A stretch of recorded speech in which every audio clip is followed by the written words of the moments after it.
Nerve impulse conduction one of the important अनि गाह्रो topic हो ह्युमन बायोलोजीको, किनकि नर्भस सिस्टमको फिजियोलोजी हो।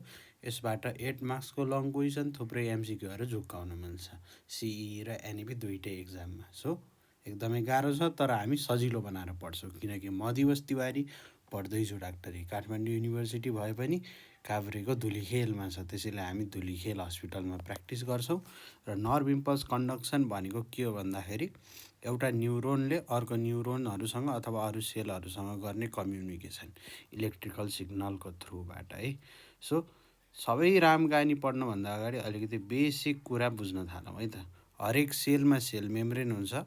सेल मेम्ब्रेनभित्रको कम्पार्टमेन्टलाई हामी इन्ट्रा सेलुलर कम्पार्टमेन्ट भन्छौँ, बाहिरकोलाई एक्स्ट्रा सेलुलर कम्पार्टमेन्ट। नामै काफी छ है, हरेक सेलमा आउने कुरो। भित्री कम्पार्टमेन्ट भनेको साइटोप्लाजमहरू पर्यो है। ल अब इन्ट्रा सेलुलर कम्पार्टमेन्ट चाहिँ नेगेटिभली चार्ज हुन्छ, किनकि धेरैभन्दा धेरै प्रोटिन हुन्छ। अनि all proteins are negatively charge except histone protein, त्यो हामीलाई थाहा छ है त। सो साइटोप्लाजममा हिस्टोन प्रोटिन हुँदैन, त्यही भएर it is negatively charge.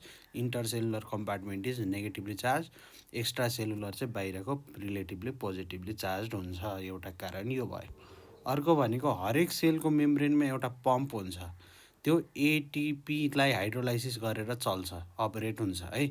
So त्यो पम्पको नाम हो सोडियम पोटासियम एटिपेज पम्प। अब यो पम्प भन्ने बित्तिकै पम्पकिन सम्झिनु।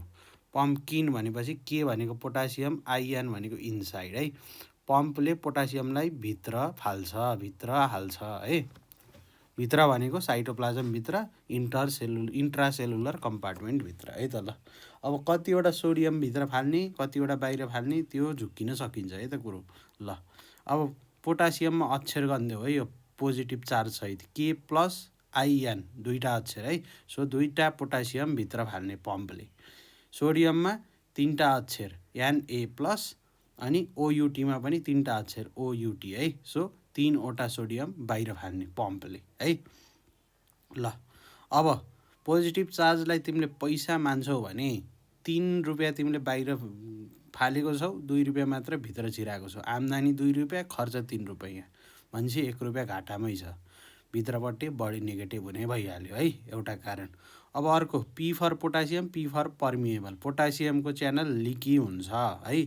सो लिकी पोटासियम च्यानलको थ्रुबाट चाहिँ पोटासियम भित्रबाट बाहिर गइरहेको हुन्छ, पैसा धेरै खर्च भइरहेको हुन्छ, चुइने ठाउँ है, पैसा चुइने ठाउँ भनेर बुझ पोटासियम है।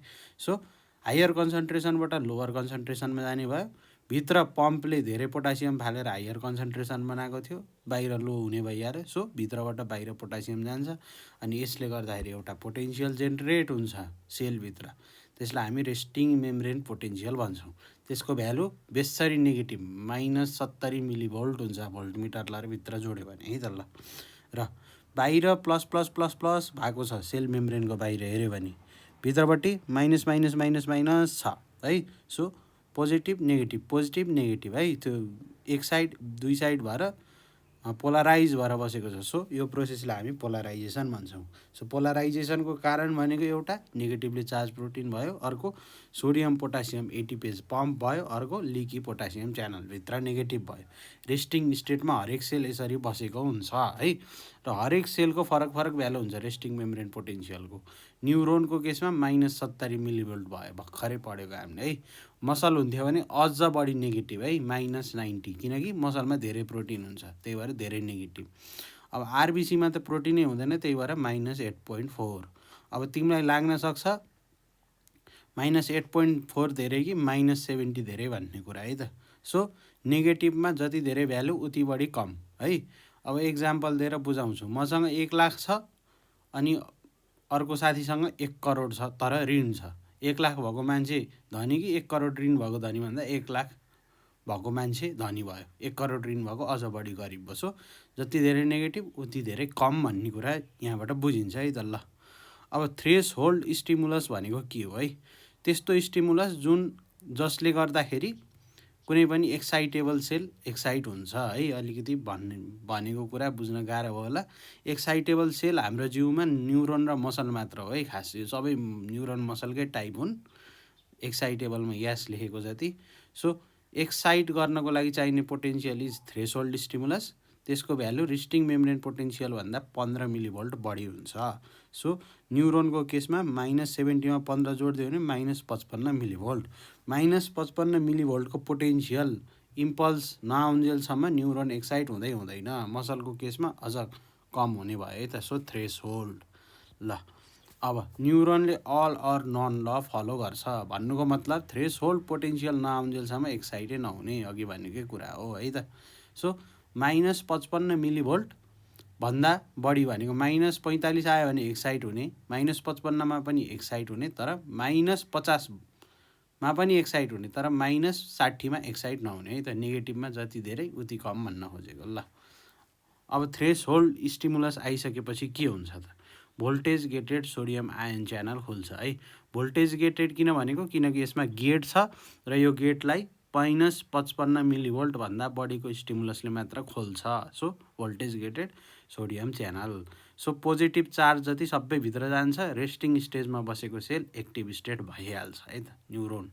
ल अनि यसले गर्दाखेरि हामी अघि पोलराइज भनेर पढेको थियौँ, बाहिर प्लस प्लस प्लस प्लस, भित्र minus minus minus minus polarise भएर बसेको थियो। अब सोडियम जति सबै भित्र जान्छ, पोजिटिभ चार्ज जति सबै भित्र जान्छ भनेपछि नेगेटिभ बाहिर नेगेटिभ हुने भयो है।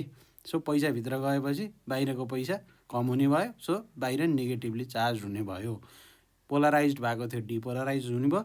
यति बेला भित्र पोजिटिभ भएर +30 मिलिभोल्टसम्म पुग्छ -70बाट है, सुट्ट फायर भएर। ल यसलाई भन्छ डिपोलराइजेसन। अब डिपोलराइजेसन अघि जसलाई इम्पल्स भनेको थियौँ हामीले होइन, त्यसलाई एक्सन पोटेन्सियलको नाम दिन्छौँ हामी है। सो एक्सन पोटेन्सियल एक्जन हिल्लकबाट सुरु हुन्छ। एक्जन हिल्लक भनेको न्युरोनमा मैले मजासँग पढाएको छु। सो यो एक्जन हिल्लकबाट सुरु भएर टर्मिनल एक्जोनसम्म पुग्छ। अब एक्सन पोटेन्सियलको दुईवटा चिज हुन्छ। अघि जसलाई इम्पल्स स्टिमुलस भनेको थियो त्यसलाई हामी एक्सन पोटेन्सियल भन्ने नाम दिन्छौँ है मेडिकल भाषामा। अब एक्सन पोटेन्सियलको दुईवटा फेज, पहिला त सोडियम भित्र जाने भयो भोल्टेज गेटेड सोडियम च्यानलबाट। अब धेरै बेर पोजिटिभ भइरहन सक्दैन, पोटासियमको लिकी च्यानल छ, पोटासियमको लिकी च्यानलबाट बाहिर निस्किन्छ। अघि पोलराइज भएको थियो, अब डिपोलराइज हुन्छ सोडियम भित्र छिरेपछि, अनि पोटासियम बाहिर निस्केपछि फेरि पैसा खर्च भइरहेको छ, चुहिरहेको छ भनेपछि फेरि नर्मल स्टेटमा आएपछि रिपोलराइजेसन भयो है। अहिलेकै पोलराइजेसन मेन्टेन भयो। सो रिपोलराइजेसनमा मेम्ब्रेन पोटेन्सियल अगेन -70 मिलिभोल्ट, किनकि पोटासियम बाहिर निस्कै गर्छ, पैसा बाहिर निस्कै। अब रिपोलराइजेसन पछि तिम्रो भोल्टेज त ब्यालेन्स भयो है, भित्र माइनस बाहिर प्लसवाला कुरो भोल्टेज ब्यालेन्स भयो, तर चार्ज ब्यालेन्स भएको छैन है। सरी, चार्ज ब्यालेन्स भयो तर आयोन ब्यालेन्स भएको छैन, किनकि पोटासियम बाहिर निस्केको छ, भित्र जति हुनुपर्ने त्यति छैन, सोडियम जति सबै भित्र गएर बसेको छ। अब फेरि सोडियम पोटासियम एटिपेज पम्प चल्छ अनि त्यसले आयोन ब्यालेन्स गर्छ बाई युज अफ एटिपी है त। ल यसलाई भन्छ प्राइमरी एक्टिभ ट्रान्सपोर्ट, किनकि डाइरेक्ट एटिपी युज भएको छ। ल अब यसलाई ग्राफमा प्लट गऱ्यो भने -70 मिलिभोल्टमा चलिरहेको थियो हाम्रो सेल। जब थ्रेसहोल्ड स्टिमुलस आउँछ वात्त फायरिङ हुन्छ भोल्टेज गेटेड सोडियम च्यानल भएपछि खुलेपछि, अनि धेरै बेर डिपोलराइज भएर बस्न सक्दैन। सो पोटासियम बाहिर निस्किन पर्छ, एकैछिनमा बाहिर निस्किहाल्छ, भोल्टेज घटेर ब्याक टु -70 मिलिभोल्ट आइहाल्छ। अब यो 1 मिलिसेकेन्डलाई 3टा पार्टमा डिभाइड गऱ्यो भने 1/3 मिलिसेकेन्ड हुन्छ। सो 1/3 मिलिसेकेन्डमा एउटा एक्सन पोटेन्सियल कम्प्लिट हुन्छ भनेपछि 1 मिलिसेकेन्डमा त 3टा जस्तो हुने भयो। 1 सेकेन्डमा 1000वटा मिलिसेकेन्ड हुन्छ। सो 3000 चोटि एक्सन पोटेन्सियल हुन्छ है, 3000 चोटि इम्पल्स ट्रान्सफर हुन्छ। कति फास्ट छ हाम्रो न्युरोन है, यो कुरा बुझियो। अब दुई खाले न्युरोन हुन्छ, माइलिन सिथ बाहिर भयो भने माइलिनेटेड, माइलिन सिथ भएन भने अनमाइलिनेटेड। माइलिन सिथ बिचमा माइलिनेसन छुटेको हुन्छ, त्यो छुटेको पार्टलाई हामी नोड अफ रणवीर भन्छौँ। त्यहाँबाट फुत्त कङ्गारो जम्प गरे जसरी स्टिमुलस जम्प हुन्छ, र अनमाइलिनेटेड र माइलिनेटेडको इम्पल्स ट्रान्समिसनको स्पिड हेऱ्यो भने माइलिनेटेडको एकदमै धेरै। सो कङ्गारो जसरी उफ्रिने प्रोसेसलाई हामी भन्छौँ सल्टेसन, त्यही भएर यस्तो खाले कन्डक्सनलाई सल्टेटरी कन्डक्सन भन्छ है त। ल अब हेर यसरी इम्पल्स ट्रान्सफर हुन्छ, माइलिनेटेड र अनमाइलिनेटेडको डिफ्रेन्स हेऱ्यो भने। ल अब जब यो इम्पल्स टर्मिनल पार्टमा आउँछ त्यो अर्को सेलमा ट्रान्सफर हुनपर्छ है, त्यो प्रोसेसलाई हामी भन्छौँ सिन्याप्स। अब सिन्याप्सको बारेमा अलिकति बेसिक कुराहरू बुझौँ है त। सिन्याप्स भनेको जङ्सन हो न्युरोन र इफेक्टर सेल। इफेक्टर सेल के छ त्यसको आधारमा नामहरू राखिन्छ। यदि इफेक्टर सेल्स भनेको सिन्याप्सभन्दा पछाडिको सेल, न्युरोनलाई कमान्ड गर्नु छ भने न्युरोनल जङ्सन, मसलमा इम्पल्स ट्रान्समिट गर्नु छ भने न्युरोमस्कुलर जङ्सन, अनि ग्ल्यान्डमा ट्रान्सफर गर्नु पऱ्यो, सेक्रिसन गराउनु पऱ्यो भने इट इज न्युरोग्ल्यान्डुलर जङ्सन है त ल। सो 3वटा तरिकाको सिन्याप्स हुन्छ। अब यो सिन्याप्स इलेक्ट्रिकल र केमिकल सिन्याप्स भन्ने हुन्छ। इलेक्ट्रिकल सिन्याप्सले आयोनहरूलाई ग्याप जङ्सनबाट भित्र पठाउँछ है, यसमा दायाँ बायाँ केही गर्नै परेन, पुल जसरी जोडिया छ। अब केमिकल सिन्याप्स भनेको डुङ्गा जस्तै कुरो हो, केमिकलको थ्रुबाट आफ्नो मेसेजलाई अर्को सेलमा पुर्याउने खाले सिन्याप्सलाई चाहिँ केमिकल सिन्याप्स भनिन्छ र यो केमिकलको नाम हो न्युरो ट्रान्समिटर। न्युरोनको मेसेजलाई ट्रान्समिट गर्ने न्युरो ट्रान्समिटर 2 प्रकारका हुन्छन्, एउटा एक्साइटेटरी अर्को इन्हिबिटरी। अब सेललाई एक्साइट गर्ने, मान्छेलाई उठाइराख्ने, झनक्क रिस उठाइराख्ने हो कि सुताइदिने हो, त्यसमा भर पर्छ है त। सो उठाउने एक्साइट गर्ने न्युरो ट्रान्समिटरहरू इपिनेफ्रिन, एड्रिनालिन रस भयो भने एकदम सतर्क अलर्ट हुन्छ मान्छे, थाहा छ। अर्को नर्मल्ली हाम्रो लेभलमा हामीले पढिरहने किताबहरूमा भेटिरहने भनेको एसिटाइलकोलिन, यो प्यारासिम्प्याथेटिक सिस्टममा नर्मल्ली चलिरहेको हुन्छ। अर्को आनन्द दिलाउने उठाएर राख्ने इज सेरोटोनिन, अर्को ग्लुटामेट पनि एक्साइटेटरी हो। इन्हिबिटरी भनेको मेनली गाबा, डोपामिन दुइटै हुन्छ है, गाबा र ग्लाइसिन चाहिँ इन्हिबिटरी हो, dopamine both excitatory and inhibitory based on कुन कन्डिसनमा डिपेन्ड गर्ने कुरा हो यो ल। न्युरो ट्रान्समिटर बुझ्यो। अब यो एक्सन पोटेन्सियल एक्जनको टर्मिनल पार्टमा आइसकेपछि, सिन्याप्सको प्रिसिन्याप्टिक न्युरोनमा आइसके पछाडि भोल्टेज गेटेड क्याल्सियम च्यानल खुल्छ। भेसिकलमा स्टोर भएको न्युरो ट्रान्समिटरलाई एक्सोसाइटोसिस गरेर सिन्याप्टिक क्लेफ्टमा लान्छ, अनि त्यो न्युरो ट्रान्समिटरलाई पोस्ट सिन्याप्टिक न्युरोनले अपटेक गर्छ। अनि त्यसपछि अब डिपोलराइजेसन गर्ने कि हाइपरपोलराइजेसन गर्ने भन्ने हुन्छ। एक्साइट गर्न पऱ्यो भने सोडियम इन्फ्लक्स गराउने, सोडियमभित्र पोजिटिभ गराउने, एक्साइट गराउने है त सेललाई। अघि न्युरो ट्रान्समिटरको आधारमा हुन्छ भनेको थियो त्यो कुरो होइन। इन्हिबिट गर्न पऱ्यो है, धेरै आत्तिरहेको छ मान्छे, सुताउन पऱ्यो है, त्यति बेला अब हामीले स्लिपिङ प्याड पिल्सहरूमा चाहिँ गाबा भन्ने चिज रिलिज गर्ने तत्त्वहरू पाउँछ है। सो स्लिपिङ पिल्स खाएकोमा चाहिँ हाइपर पोलराइजेसन हुन्छ। सो सुताउन पऱ्यो, एक्सेसिभ पोटासियमलाई इफ्लक्स गराउने, बाहिर निकाल्ने, कि त क्लोराइड च्यानललाई भित्र, क्लोराइड च्यानल खोलेर क्लोराइड आयनलाई भित्र पठाउने, कि नेगेटिभ भित्र पठाउने कि पोजिटिभ बाहिर निकालिदिने, जसरी पनि भित्रपट्टि नेगेटिभ खोक्रो गरिब बनाउने प्रोसेस इज हाइपर पोलराइजेसन। दुईटामा एउटा मात्र हुन्छ है, पोस्ट सिन्याप्टिकमा अलिकति डिफ्रेन्ट छ प्रिसिन्याप्टिक भन्दा ल। अब एक्साइटेटरी हो भने ग्लुटामेट रिलिज गर्ने, सोडियम इन्फ्लक्स गराउने, पोजिटिभ गराउने, डिपोलराइजेसन गराउने, एक्टिभ गराउने, सिम्पल छ है।